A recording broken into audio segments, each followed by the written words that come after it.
자, 하나님 말씀은 마태복음 7장 1절에서 5절입니다. 마태복음 7장 1절에서 5절. 신약성경 9페이지에 있습니다. 그러면 제가 한 절 읽고 우리 성도님들 한 절 읽고 같이 봉독하기로 하겠습니다. 비판을 받지 아니하려거든 비판하지 말라.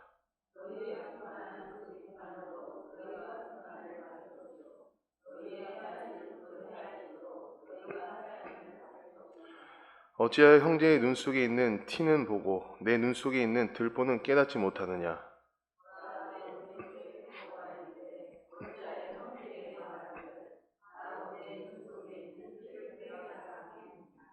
다 같이 읽겠습니다. 외식하는 자여, 먼저 내 눈 속에 들보를 빼어라. 그 후에야 밝히 보고 형제의 눈 속에서 티를 빼리라. 이 말씀은 여러분이 잘 아시는 말씀이에요. 마태복음 5장부터 7장은 산상수훈이라고 주님께서 이렇게 하신 말씀인데, 5장은 이제 팔복에 대해서 얘기하고 6장은 걱정, 근심, 염려를 주께 맡기라. 근심하고 걱정하지 말라고 얘기하시면서 이제 7장에 와서 비난하지 말라고 얘기하시는 거예요. 여러분, 우리가 주님을 모시고 있잖아요. 주님을 모시고 있어요. 어떻게 모시고 있냐면 왕으로 모시고 있다는 거예요. 왕으로. 근데 왕의 사람들은 이미 아까 팔복이 마태복음 5장에 나오죠. 그 팔복의 조건이 그 복이 예수잖아요. 그 예수를 얻으면, 그 예수를 얻고 나면 구원받고 나고 이 신앙생활 하다 보면 걱정, 근심, 염려가 생기지만 바로 우리가 돌아올 수 있는 계기가 뭐예요? 왕이신 예수님이 내 안에 있구나. 그 걱정, 근심, 염려가 이제는 나에게는 없는 거구나라고 생각이 들잖아요. 근데 그게 또 지나고 나면 사람에 대해서 이렇게 비판하는 마음들이 오기 시작하는 거예요. 사람에 대해서 비난하고 비판하고 좋던 나쁘던 그 비난과 비판 속에서 은근히 우리 마음속에 들어오는 죄성이 보이기 시작하는 거예요. 구원받고 나서 우리가 이 성화의 과정을 살다 보니까 잃어버릴 때가 참 많잖아요. 주님의 그 첫 기쁨을. 근데 그 기쁨 안에 뭐가 있어요? 우리 안에 뭐가 없죠? 정죄함이 없어요. 여기서 그 비판이라는 그 원어의 뜻이 크리노란 뜻인데 뭐가 있냐면 정죄하고 재판하고 판단하고 그리고 뭐예요? 법에 고소하고 이런 자기의 옳음으로 자기의 생각과 의지를 가지고 상대방을 업신여기는 거예요. 근데 이 당시에는 이 7장을 얘기하신 이유는 그건 거예요. 누구한테 얘기했냐면 유대인들한테 얘기했죠. 유대인들이 중에서 대표적으로 누가 있었죠? 바리새인과 서기관들이 있었잖아요. 바리새인과 서기관들은 어떤 사람들이 있을까요? 서로 뭐 하는 사람들이에요? 비난을 하는 사람들이에요. 누가 잘 되는 꼴을 못 보고 내가 내 율법으로 사람을 죽이는 거예요. 그러니까 서로 율법적인 싸움들을 하는 거예요. 네가 낫다, 내가 옳다. 이 싸움 속에서 그냥 하나님은 온데간데 없고 누구만 남는 거예요? 우리 자신만 남는 거예요. 그게 바리새인과 서기관들이었어요. 예수님이 대놓고 얘기하시는 거예요. 비판을 받지 아니하려면 비판하지 말라. 이 비판이라는 단어는 또 여러 가지 뜻이 있지만 판단이에요. 판단. 우리가 판단하지 말라. 우리가 판단하잖아요. 그렇죠? 우리는 철저하게 죄성이 있기 때문에 누구든지 판단하려고 해요. 그게 어디서부터 왔어요? 우리가. 여러분 아시는 말씀이 있잖아요. 우리가 선악과를 따먹으로 말미암아 이 죄성이 들어오니까 어떻게 해요? 뭐를 구별하기 시작했죠? 우리의 부끄러움, 수치가 드러나니까 숨기 시작했어요. 그리고 우리 안엔 이 선악이란 기준으로 어떻게 해요? 사람이 무언가 얘기할 때마다 판단하는 거예요. 저건 아니지, 이건 아니지. 그래서 내가 스스로 있는 자로 사는 거예요. 그러니까 하나님을 모를 때는 선악의 과를 따먹기 때문에 죄인이기 때문에 어떻게 해요? 내가 스스로 있는 자기 때문에 사람을 젖지하는 거예요. 판단하고 정죄하고 넌 이러면 안 돼, 저러면 안 돼. 그렇게 사는 거예요. 근데 내 안에 왕이신 예수 그리스도가 오신 이유는 뭐를 없애기 위해서? 내 안에 정죄함을 없애기 위해서 오셨다는 거예요. 여러분 그 성경 속에 가늠한 여인 아시죠? 그 요한복음 8장에 보면 이 가늠한 여인하고 예수님의 대화가 나요. 우리 같이 요한복음 8장 4절에서 11절을 우리 같이 보겠습니다. 자, 요한복음 8장 4절에 11절을 같이 한 목소리로 같이 합독하겠습니다. 예수께서 말하되 선생이여 이 여자가 가늠하다가 현장에 잡혔나이다. 모세는 율법에 이러한 여자를 돌로 치라 명하였거니와 선생은 어떻게 말하겠나이까? 저희가 이렇게 말하면 고소할 조건을 얻고자 하여 예수를 시험함이로라. 예수께서 몸을 굽히사 손가락에 땅에 쓰시니 저희가 묻기를 맞지 아니하신지라. 이에 일어나 가라사대 너희 중에 죄 없는 자를 먼저 돌로 치라 하시고 다시 몸을 굽히사 손가락으로 땅에 쓰시니 저희가 이 말씀을 듣고 양심의 가책을 받아 어른으로 시작하여 젊은이까지 하나씩 나아가고 오직 예수와 그 가운데 섰는 여자만 남았더라.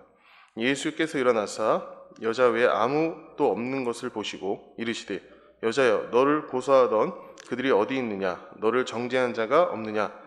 대답하되 주여 없나이다. 예수께서 가라사대 나도 너를 정죄하지 아니하노니 가서 다시는 죄를 범치 말라 하시니라. 여자가 간음을 했다는 건 어떤 거예요? 유대인 중에서 유대의 그 율법 중에서 최고형이 간음했다는 건 죽어 마땅한 사람인 거예요. 근데 예수님이 어떻게 하셨죠? 살리셨잖아요. 근데 예수님이 얘기하시죠. 너희 중에 죄 있는 사람들, 죄 없는 사람들 어떻게 해요? 돌로 저 여자를 치라 했을 때 뭐가 왔어요? 예수님의 그 말씀이 선포가 됐잖아요. 그러니까 여기 맞는 순간, 여기에 이 가슴에 터치하는 순간 뭐가 온 거예요? 주님의 양심이 들어왔잖아요. 그러니까 그 양심이 움직였어요. 그러니까 어떻게 해요? 돌을 버리고 돌아갔다고 얘기했어요. 그리고 예수님께서 1대1로 만났을 때, 이 여자를 만났을 때 어떻게 위로하세요? 너 정죄하지 마. 나도 정죄 안 하니까 너도 정죄하지 마. 죄 짓지 말라는 거죠. 그리고 돌려보내셨다는 거예요. 그러니까 우리가 간음한 여인이잖아요. 우리는 죄를 지을 수밖에 없는 사람들인 거예요. 근데 예수님이 어떻게 하셨다고요? 그 많은 사람들이 돌을 던질 때 예수님이 우리를 위해서 십자가에서 구원하시고 부활의 생명을 다시 살리신 거예요. 그래서 우리 안에 뭐가 없는 거예요? 정죄가 없어요. 우리는 항상 정죄와 판단의 그 기로에 서서 사람들을 채찍하는 데만 바빠요. 그러니까 사람들이 뭐라고 생각할까요? 그리스도인데 저 정죄하네, 뭐 하네? 오히려 세상 사람들이 우리를 판단하기 시작한 거예요. 근데 우리가 주님을 믿고 있고 왕이신 예수님 우리한테 있다고 하는데도 내 안에서 아직도 끊임없이 판단이 나오고 생각이 나오고 그걸 통해서 자꾸 사람을 죽이려고 하는 이 모습들이 우리 안에서 지금 밝혀진다면 그거 어떻게 한 거예요? 왕이신 예수님이 아닌 내가 왕이 됐기 때문에 그런 거예요.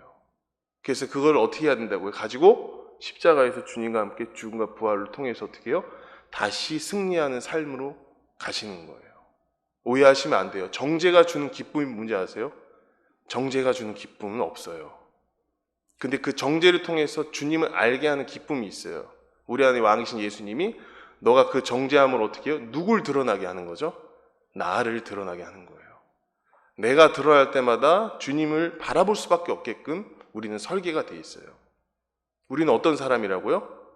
정죄할 수 없는 사람. 그게 어디에 나오죠, 우리 보겠습니다. 우리 창세기. 자, 우리 창세기 보겠습니다. 창세기 1장 26절에서 28절 우리 같이 읽겠습니다. 창세기 1장 26절에서 28절 다 같이 목소리로 같이 읽겠습니다. 하나님이 가라사대 우리의 형상을 따라 우리의 모양대로 우리가 사람을 만들고 그로 바다의 고기와 공중의 새와 육축과 온 땅과 땅에 기는 모든 것을 다스리게 하자 하시고 하나님이 자기 형상 곧 하나님의 형상대로 사람을 창조하시되 남자와 여자를 창조하시고 하나님이 그들에게 복을 주시며 그들에게 이르시되 생육하고 번성하여 땅에 충만하라 땅을 정복하라 바다의 고기와 공중의 새와 땅에 움직이는 모든 생물을 다스리라 하시리라. 자, 우리는 어떻게 창조됐냐면 하나님의 형상대로 창조된 사람들인 거예요. 제가 이제 청년부 수련회에서 하나님의 형상에 대해서 말씀을 나눴어요. 그러니까 우리 다 아시는 내용이지만 이 창세기에 나온 하나님의 형상으로 우리가 지음받았다. 이 사실을 우리가 모를 때가 참 많아요. 그렇죠? 내 안에는 하나님의 형상이 들어가 있는데 사람을 대할 때는 어떻게 해요? 그 사람은 그냥 다른 인격체라고 생각하는 거예요. 아니죠. 하나님께서 우리를 하나님의 형상으로 지었기 때문에 사람을 볼 때 어떤 거예요? 하나님의 형상으로 지었기 때문에 우리가 사람으로, 하나님의 형상으로 봐야 되는 거예요. 그럼 제가 이렇게 있지만 여러분을 볼 때 어때요? 각자 모양은 틀리지만 하나님의 형상인 거예요. 다 똑같을 수는 없잖아요. 복제품처럼. 그렇죠? 만약에 여러분 생각해보세요. 제 얼굴이 여러분 다라고 생각해보세요. 얼마나 힘들겠어요. 그러니까 이처럼 하나님은 우리에게 각기 다른 모양으로 어떻게 창조하셨어요? 근데 그 안에 뭐가 있다고요? 하나님의 형상이 들어가 있는 거예요. 사람은요, 사람을 대할 때 기쁨이 있어야 돼요. 근데 기쁨이 없는 건 뭐예요? 벌써 내 마음에 판단하는 자, 선악의 기준으로 저 사람을 바라보게 되니까 어때요? 싫은 거예요. 싫으니까 어때요? 자꾸 싫다 하다가 나중에 어떻게 폭발해서 어떻게 해요? 너랑 안 살아. 너랑 헤어져. 너랑 끝이야. 불만 불평할 수밖에 없는 거예요. 제가 간증을 하자면 이런 게 있었어요. 어떤 분이 저한테 얘기하더라고요. 이렇게 얘기하시더라고요. 저보고 이제 목이 곧은 백성이라고 얘기하시는 거예요. 목이 곧았다. 목이 곧았다. 처음엔 못 알아들었어. 아니 내가 목이 곧았다고? 아니 목이 왜 곧았지? 난 목이 짧은데 왜 목이 곧았다? 목이 왜 곧았지? 목이 곧은 백성이라고 얘기했길래 처음에 제 마음이 어땠을까요? 생각했어요. 뭐를 생각했을까요? 말씀을 생각했어요. 목이 곧은 백성이 뭘까? 모세가 시내산에 갔잖아요. 율법 받으러. 근데 이스라엘 백성들이 뭐 했죠? 우상 숭배를 했어요. 송아지를 만들었잖아요. 그렇죠? 그걸 만들고 있을 때 하나님께서 하신 말씀이 뭔지 아세요? 이 목이 곧은 백성이라고 얘기하는 거예요. 그럼 내가 우상 숭배를 했나? 그런 생각이 드는 거예요. 근데 그 뜻이 아니었겠죠. 근데 거기서 제가 가만히 있으면 되는데 저는 어떻게 얘기했는지 아세요? 그쪽도 목이 곧은 백성이네요. 이렇게 얘기한 거예요.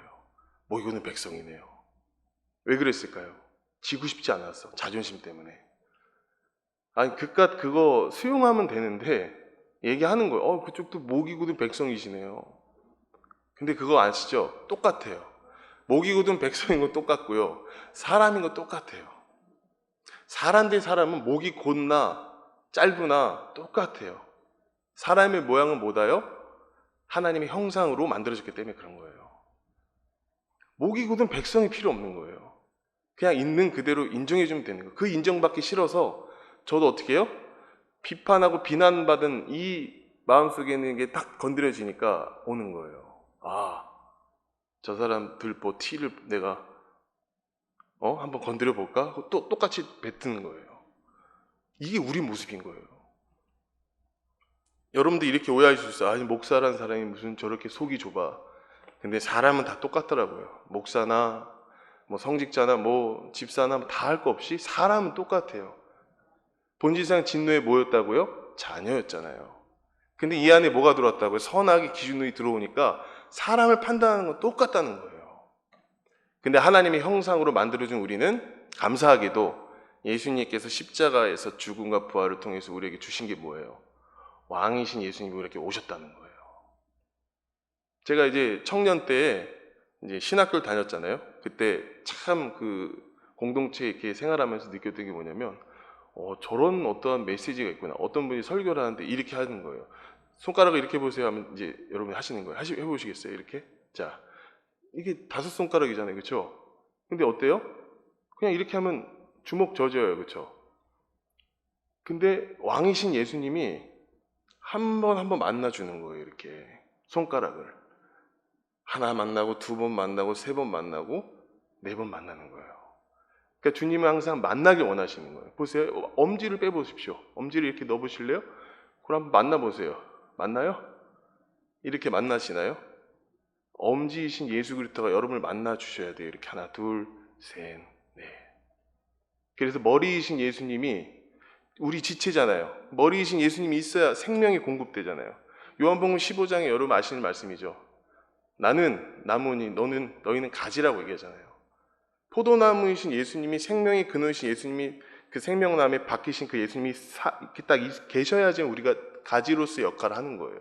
이것도 같은 원리라고 보시면 돼요. 왕이신 예수님이 누굴 만나주세요? 나를 만나주시는 거예요. 나뿐만 아니에요. 지체를 만나주시고 그 지체 하나하나를 뭘 심겨주시는 거예요? 하나님의 형상을 심겨놓으시는 거예요. 이게 하나님이 계획인 거예요. 근데 우리는 어떻게 하고 있죠? 아까 지금 7장의 말씀처럼 비판하기 바쁘고 비난하기 바쁜 거예요. 너무 바빠. 여러분 24시간 있잖아요. 그럼 하나님을 우리가 만나잖아요. 만나는 시간이 얼마나 됐어요? 제 청년들한테 많이 물어보는 거예요. 얼마나 됐어요? 24시간. 주님을 얼마나 만나세요? 어떤 청년이 이렇게 얘기해요. 안 만나요. 어떤 청년은 또 이렇게 얘기해요. 잠깐 만나요. 그럼 여러분은 어떠세요? 요즘도 작년이시니까 다 집사님들고 많이 만나시죠? 네. 근데 그게 쉽지 않더라고요. 하나님을 만난다는 거는 이미 내 안에 계신 예수님을 만난다는 거는 교제가 돼야 돼요. 어떤 교제냐면 내가 주님과 함께 이렇게 살았고 저렇게 살았고 대화가 필요하잖아요. 여러분 아시겠지만 시편에 나오는 그 수많은 간증들이 다 어떤 거예요? 대화잖아요. 누구와 대화한 거죠? 하나님과 대화한 거예요. 뼈를 깎는 고통들. 그 고통 속에서 누구만 남는 거예요? 하나님만 계시는구나.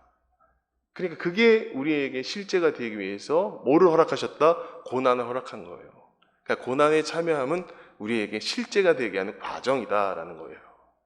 그래서 저는 이 말씀의 세계에서 제일 중요한 건 내가 24시간 주님만 바라봐야지 그 율법적인 게 아니라 내가 환경 가운데 주님을 돌아볼 수 있게끔 주님이 나를 돌이킬 수 있게끔 그 환경 속에서 내가 시선만 주님께 돌리면 되는 거예요. 근데 여러분 그 시선이 쉽지가 않지만 그래도 어떻게 해요? 우리는 돌리셔야 되는 거예요. 환경을 보게 되면 이 소리 저 소리가 다 들리잖아요. 어느 집사가 누가 싫어 뭐해 어느 목사가 싫어 이게 다 들리잖아요. 그렇죠? 근데 그거를 멈추고 주님께 바라보면 주님이 어떻게 해요? 다 해결해 주셨다는 사실이 우리 안에 믿어지잖아요.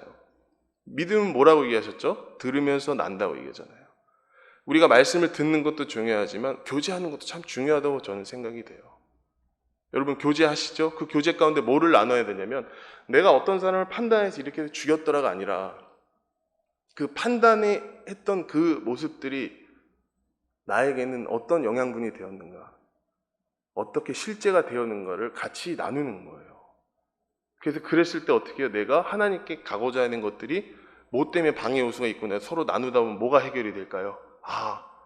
저 사람은 저랬구나 이 사람은 저랬구나 다 어떻게 공급이 되는 거예요. 근데 그게 결여가 되고 그게 끊어지면 어때요? 불안하기 시작하는 거예요. 근데 불안하면 누굴 찾아야 되죠? 먼저 하나님부터 찾으셔야 돼요. 집사님 나 불안해요 이게 아니라 하나님부터 찾고 나서 그 해결점을 가지고 어떻게 해요? 지체한테 가는 거예요. 근데 우리가 오해하시면 사람을 의지하면 의지할수록 나올 게 없어요. 저도 이제 결혼 생활도 하고 여러 가지 생활을 하지만 누구를 제일 제가 의지했냐면 물론 제 자신이었겠지만 저희 어머니를 많이 의지했었어요. 당연히 아들이니까 어머니를 많이 의지하잖아요. 근데 그 의지하는 가운데서 끊을 수 없는 게 있더라고요. 육정. 불쌍해. 엄마가 불쌍해. 아버지가 저렇게 돌아가시고 참 불쌍하게 됐어. 연민. 이런 것들이 저에게는 굉장히 힘들었었어요. 근데 그거를 끊을 수 있는 방법은 누가 개입해야 되냐면 사람이 아니더라고요. 하나님께서 하나씩 끊어 가시는 거예요. 자, 아브라함이 어딜 떠났어요, 여러분? 본토, 친척, 아비와 다 떠났어요. 그때부터 뭐가 시작이 돼요? 하나님과 나의 과정, 여정이 시작되는 거예요. 이삭을 어떻게 해요? 바칠 때까지 그 여정을 어떻게 우리가 가는 거예요. 근데 거기에 기쁨이 있어야 되는데 내 안에 판단이 있다 그러면 빨리 돌이켜서 뭐를 봐야 돼요? 주님을 바라보시면 돼요. 나는 어떤 창조자다? 아니, 나는 어떠한 사람이다? 하나님이 형상으로 만든 사람이구나. 그럼 이 사람에게는 뭐가 있다? 하나님의 형상이, 하나님의 영이 거기 들어있구나. 그래서 그 사람을 귀하게 여길 줄 알고 사랑으로 덮어야 되는 게 맞구나라는 마음으로 느껴지셔야 되는 거예요. 오늘 본문에 계속 얘기하는 게 뭐냐면 이거예요. 비판을 받지 아니하려면 비판하지 말라. 너희의 비판하는 그 비판으로 너희가 비판을 받을 것이요 너희에게 헤아리는 그 헤아림으로 너희가 헤아림을 받을 것이다 라고 얘기하고 있어요. 주님이 분명히 말해요. 비판하지 말라. 그 비판이 오히려 어떻게 해요? 나한테 돌아온다. 근데 여기서 보니까 재밌는 사실이 있는데 이거 지금 누가 얘기하고 있어요? 예수님이 얘기하고 있지만 사람 대 사람을 얘기하지 않고 하나님이 판단하실 거라고 얘기하는 거예요. 그러니까 너희들끼리는 막 판단할 수 있겠지만 그게 아니야. 하나님께서 어떻게 해요? 너희를 분명히 판단하실 거라고 얘기하는 거예요. 너희를 판단하시고 너희를 심판대에 있을 때까지 어떻게 해요? 하나님이 너희 안에서 성령님이 탄식함으로 너희를 보고 계실 거야 라고 얘기하는 거예요. 그러니까 우리는 비판의 대상을 자꾸 어디로 돌려야 되냐면 내가 비판할 대상을 주님께 돌려야 돼요. 자, 원수는 누가 용서하시죠? 예수님이 용서하시고, 나의 원수는 뭐예요? 집안 식구인가요? 예? 나예요. 여러분이고 저예요. 그럼 나의 원수는 주님이 다 끝냈어요. 십자가에서 끝냈단 말이에요. 근데 우린 뭐를 걱정하고 있어요, 여지껏? 세상 근심 걱정을 계속 하는 거예요. 염려, 걱정, 그 속에서 그 소용돌이 속에서 계속 있다 보니까 주님의 말씀이 기억이 나지 않는 거예요. 근데 참 감사한 게 뭐예요, 주님이? 폭풍 가운데 누굴 깨웠죠? 누굴 깨웠어요? 주님을 깨웠어요. 근데 그거 어려워서 자기가 하는 거예요.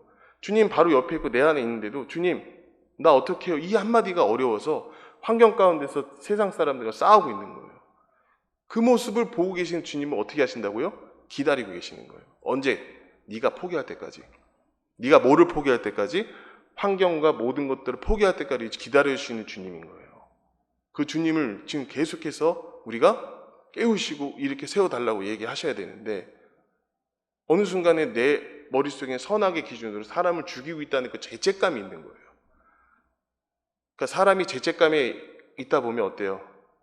힘들어요. 근데 이미 주님이 십자가에서 끝났으면 내가 십자가를 바라보면 산다는 걸 아는데도 안 하는 내 모습이 더 비참한 거예요, 그게. 주님께 시선을 돌리자마자 부활의 생명으로 살아날 수 있는데. 근데 그 훈련이 안 되니까 어때요? 죽어야 돼, 죽어야 돼. 자네도 죽어, 너도 죽어야 돼. 다 그렇게만 얘기하는 거예요. 근데 부활하신 예수님이 나한테 온다면 죽음과 부활을 통과했다는 그 사실이 나한테 인정이 된다면 어딜 가서도 나는 어떤 환경에서도 이겨낼 수 있는 힘이 있다는 거죠. 그게 여러분 안에 있고 제 안에 있는 거예요. 그게 실제가 되셔야 돼요. 그게 실제가 되지 않으면 계속해서 우리는 어디에 멈춰 있어요? 판단하고 비판하고 비난하는 자리에 가둬져 있는 거예요. 왕이신 예수님이 여러분 안에 있어요. 그 예수님을 여러분이 끝까지 찾으셔야 되는 거예요. 부르시고 인도하여 달라고 부르시셔야 되는 거예요. 그리고 말씀해 보면 이런 말씀이 있어요. 주님께서는 우리에게 정죄함 없이 해방해 주셨어요. 그게 로마서 8장 1에서 2절이죠. 우리 로마서 8장 1에서 2절을 우리 같이 읽겠습니다. 자, 로마서 8장 1에서 2절 같이 읽겠습니다.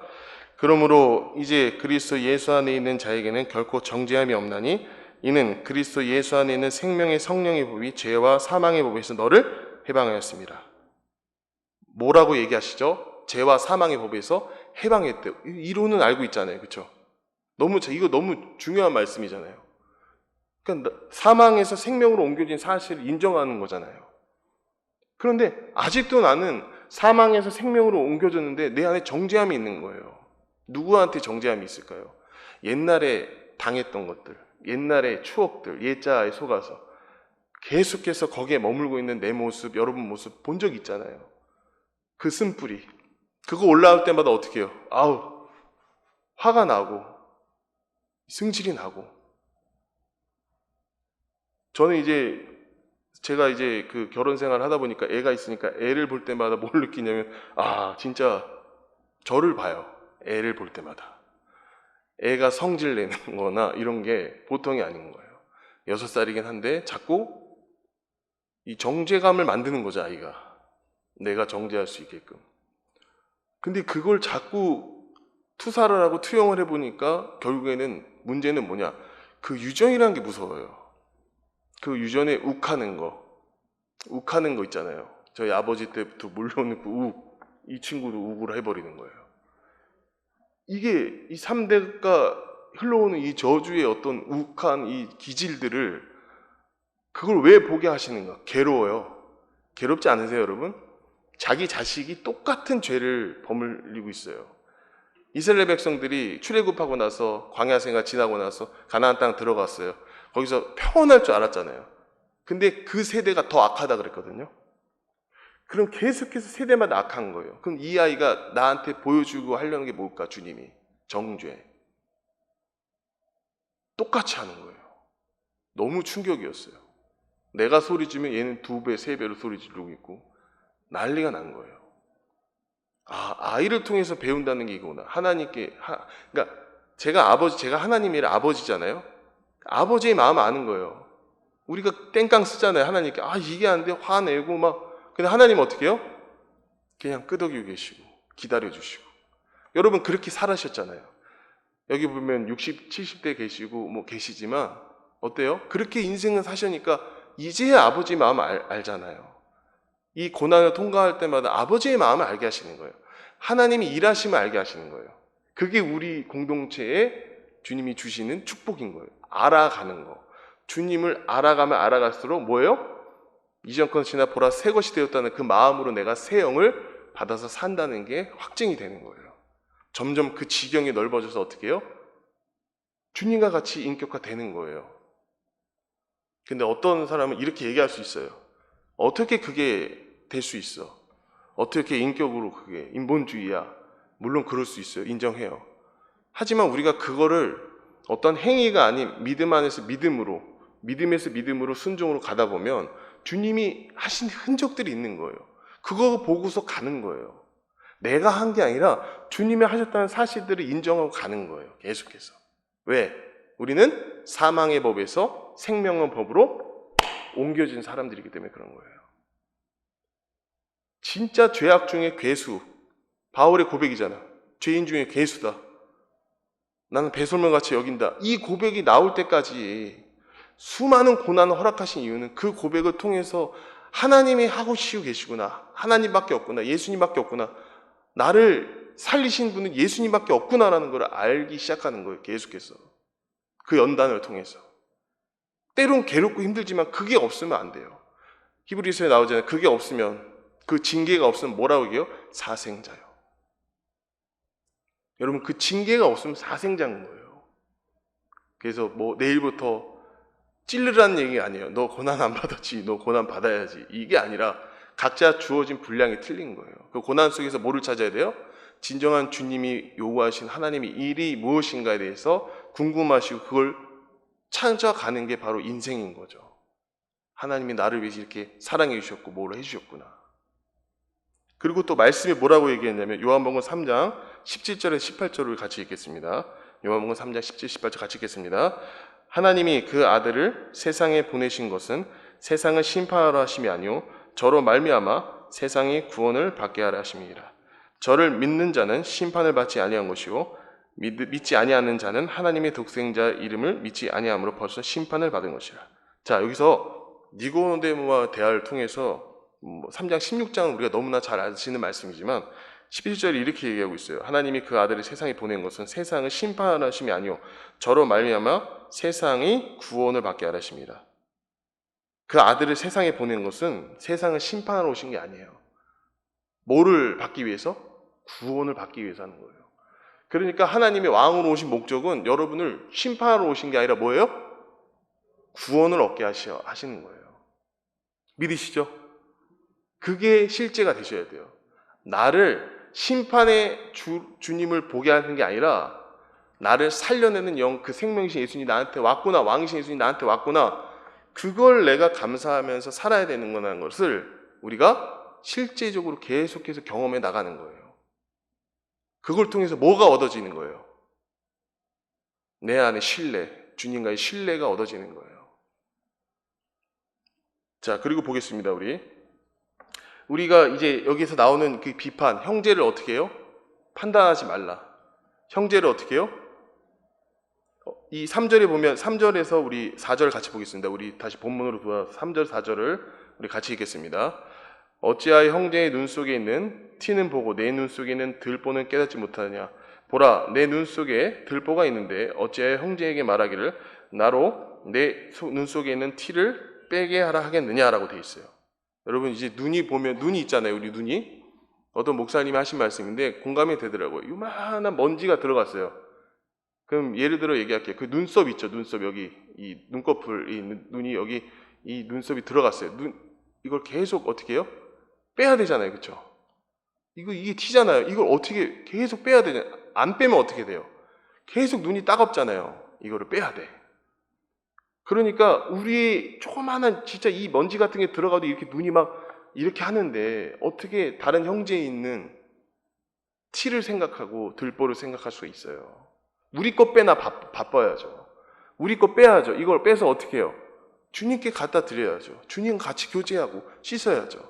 근데 어떻게 남한테 계속해서 너 티가 있고 뭐가 있고 이걸 어떻게 지적을 해요?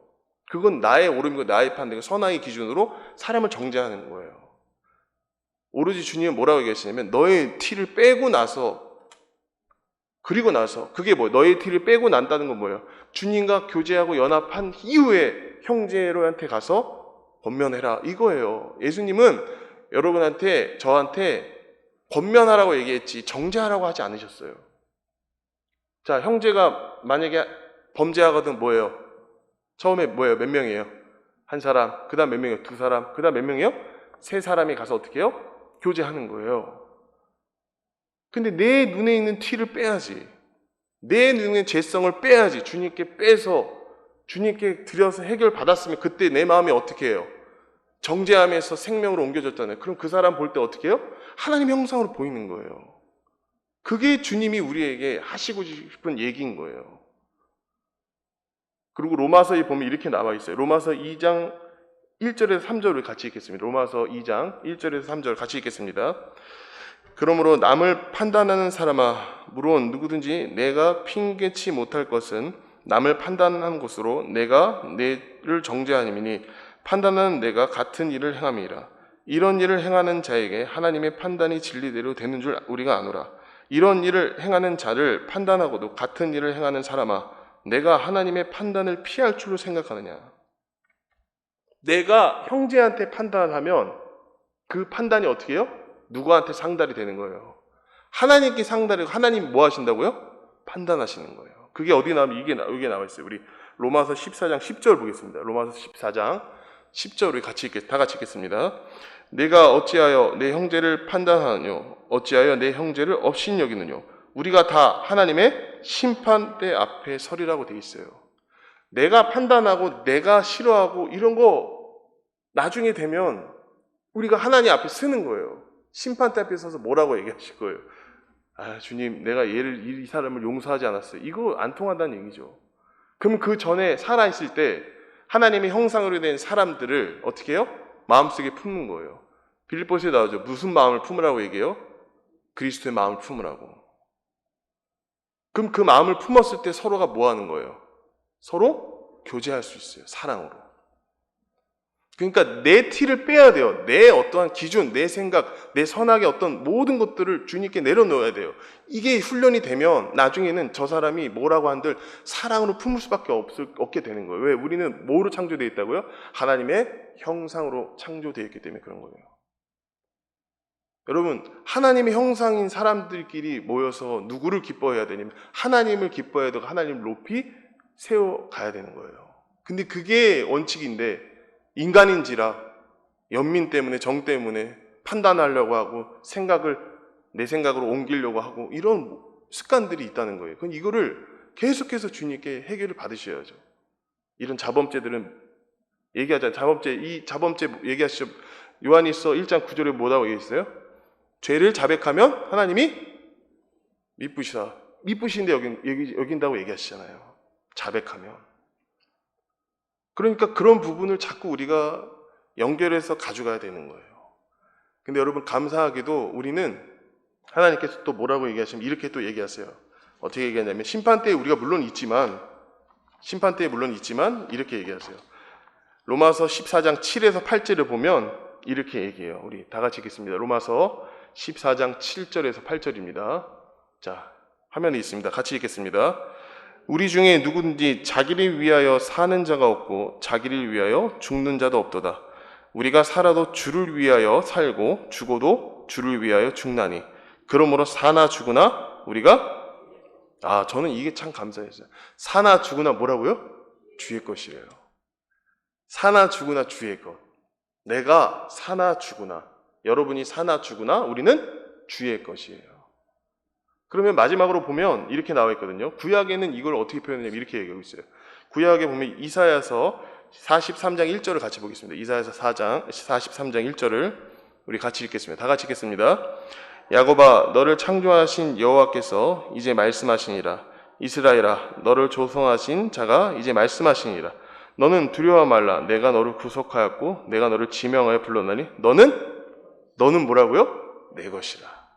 구약에서도 뭐라고 얘기해요? 이스라엘 백성들을 향해서 너는 내 것이라. 그럼 신약에 와서 예수님이 십자가에 죽고 부활하심으로 뭐예요? 너희는 주의 것. 너희는 주의 것이래요. 그러니까 이게 우리에게 있어야 돼요. 사나 죽으나 나는 주님 것입니다. 내가 두려워하지 않습니다. 주님이 나에게 뭘 주고 가셨습니까? 왕으로 오신 주님이 나를 만나라고 이 땅에 성육신 하셔서 나를 죽음과 부활 가운데 이끄셔서 같이 부활과 생명을 나에게 주셨습니다. 이게 감사로 나와야 되는데 어때요? 매일매일 나와요? 이 감사가? 그렇죠. 그런데도 어떻게 해요? 그 방향성과 목적을 가지고 계속해서 어떻게 우리는 가는 거예요. 가는 수밖에 없어요. 이제는 뒤로 돌아볼 수 없어요. 바울은 뭐라고 얘기하냐면 말씀은 진보다고 얘기해서 진보. 앞으로 나갈 수밖에 없어요. 우리는. 뒤를 돌아봤잖아요. 누가 돌아봤어요? 소돔과 고모라에서 롯의 처가 뒤를 돌아본 순간 소금 기둥이 됐잖아요. 무슨 이소부화처럼 되는 게 아니라 그건 뭐예요? 이 안에 뭐가 없는 거예요? 하나님에 대한 신뢰가 없었잖아요. 여러분 하나님 신뢰하셔야 돼요. 여러분 하나님이 뭐를 요구하신지 아세요? 여러분에게 요구하신 게 없어요. 어떤 걸 얘기하시냐면 내가 너를 지명하여 불렀고 너는 내 것이라. 그냥 따라오면 돼. 그냥 나와 함께 가면 돼. 어여쁜 자 나와 함께 가자. 그냥 그 한마디만 되는 거예요. 여러분 안에 그 생명이 있고 그 신앙이 있다면, 그 신뢰가 있다면 절대 우리는 돌아서지 않아요. 오로지 어디에요? 앞만 보고 갈 뿐인 거예요. 그래서 예수님이 십자가에서 죽음과 부활로 승리하셨어요. 그 승리가 우리 안에, 여러분 안에 있는 거예요. 그래서 그 승리를 어떻게 해야 돼요? 선포해야 되는 거예요. 날마다. 그 선포가 뭐부터 시작이 되죠? 나는 날마다 죽노라. 나는 날마다 누구 앞에 죽노라? 예수 그리스도 앞에 죽노라. 죽고 이제는 뭐예요? 나는 십자가에는 자랑할 밖에 없다. 나의 흔적은 예수 그리스도다. 라고 말을 할 수 있어야 되죠. 그러니까 형제를 판단하는 거, 정죄하는 거, 이제는 만약에 그 전까지도 그런 마음이 스물스물 올라왔다면 이제는 뭐예요? 십자가로 주님께 드리고, 그리고 뭐 하는 거예요? 우리가 부활의 생명으로 어떻게 해요? 함께 나아가는 거예요. 이게 교회의 모습인 거예요. 여긴 다 정죄함이 없어요. 누굴 죽이고 싶은 거 없어요. 누굴 이렇게 해코지 하고 싶은 마음이 없어요. 원래 인간 본연은 하나님의 형상으로 창조되어 있기 때문에 그런 마음이 없어요. 선악이 들어와서 그 사탄의 장난질로 속고 있는 것 뿐이지, 원칙은 뭐예요? 십자가에서 승리하셨기 때문에 그걸 바라보셔야 되는 거예요. 환경이 있다면 그 환경을, 내가 이 시선을 돌아보는 순간 주님이 어떻게 해요? 일을 하시는 거예요, 주님이. 근데 오해하시면 안 돼요. 아, 주님은 일을 여지껏 안 하고 계셨나? 내가 돌아볼 때만 이루어, 이게 아니죠. 환경 가운데 있을 때, 내가 힘들 때, 내가 뭐 할 때, 그때 주님을 바라보시는 여러분이 되셔야 되는 거예요. 여러분 여기 보시면 이 5절에, 이 마태복음 7장 5절에 보면 외식하는 자여 먼저 내 눈 속에서 들보를 빼어라. 그 위에 밝히 보고 형제의 눈 속에서 티를 빼려야 돼 있어요. 여기서 외식하는 자는 어떤 거냐면 연기자예요. 연기자. 어떤 연기를 하냐면 내가 주님을 믿는 척, 내가 주님과 함께 하고 있지만 내 마음은 그렇지 않은 척, 이런 가식적인 행동인 거예요. 근데 이 외식하는 자여 했을 때, 아, 복음을 내가 한 3번 듣다가 내가 다른 걸 들어야지, 이런 차원이 아닌 거예요. 나는 늘 주님 안에서 속이고 있는 거예요. 나는 늘 주님 안에 속이고 외식을 하지만 이제는 내가 돌이켜서 내 티를 빼고 내 들보를 빼서 이제는 주님 앞에 가겠다는 거예요. 먼저 그 티를 빼고 들보를 빼기 위해서 어떻게 주님을, 여러분의 환경을 조성해 주는 저는 몰라요. 하지만 우리가 다 같은 곳을 바라볼 수밖에 없는 게 뭔지 아세요? 그분이 해놓으신 거 바라보는 거예요. 그분이 십자가에서 모든 걸 이루신 걸 우리가 바라보는 거예요. 마치 왕이신 예수님이 어떻게 해요? 만나 주시는 것처럼. 오늘도 내일도 모레도 왕이신 예수님이 여러분을 만나고 계시는 거예요. 여러분 잊지 마세요. 그 왕이신 예수님이 정죄함을 해방하셨대요. 십자가에서 다 이루셨대요. 우리는 뭐만 남는 거죠? 기쁨이 남는 거예요. 기쁨. 그 기쁨으로 여러분이 살아가시는 우리 성도님이 되기를 주님으로 축원드립니다. 아시겠죠? 예, 기도하겠습니다. 하나님 감사합니다. 우리 마음속에 분명히 정죄함들이 많습니다. 하지만 그 정죄함들 이미 십자가에서 주님이 다 이루셨다 말씀하셨습니다. 사망의 법에서 생명의 법으로 이미 끝났음을 고백합니다. 우리의 삶 가운데 입으로 시인하여서 주님을 찬양하며 경배하며 주님과 함께 동행하는 삶이 무엇인지 삶 가운데서 주님을 느낄 수 있도록 주께서 인도하여 주시고 붙잡아 주시옵소서. 우리의 첫사랑, 그 구원의 기쁨을 하나씩 좀 더 깊이 알아가기 위해서 고난을 허락했습니다. 그 고난을 기쁘게 맞아질 수 있을 때까지 환경 보지 않고 주님을 바라보며 나아갈 수 있는 우리 삼성교회 교우분들이 될 수 있도록 주께서 강권적으로 역사하여 주시옵소서. 오직 주님만 사랑하며 경배하며 나아갈 수 있도록 주님이 이미 해놓으신 그 사랑을 받아 의심치 않을 수 있는 믿음을 허락하여 주시길 믿사오며 살아계신 우리 주 예수 그리스도로 기도했습니다. 아멘.